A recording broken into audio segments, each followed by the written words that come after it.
Ne diyorsun Bamsi kardeş? Kalk hadi kalk. Keyif yapıyorum. Aceleniz nedir?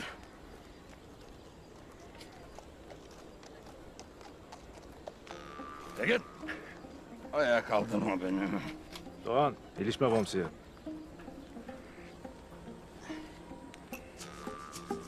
Kardeş! Seni parçalamamı istemem.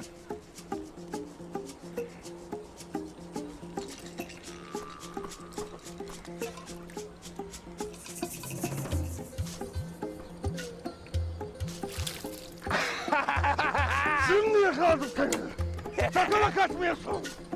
Sakın ha kaçmıyorsun Doğan. Buraya geliyorsun. Doğan buraya gel. Kaçmıyorsun, gel buraya. Gel buraya Doğan. Doğan gel buraya. Dağlarına gitsin o. Doğan buraya gel. Dağlarına gitsin. Gel buraya. Gel buraya.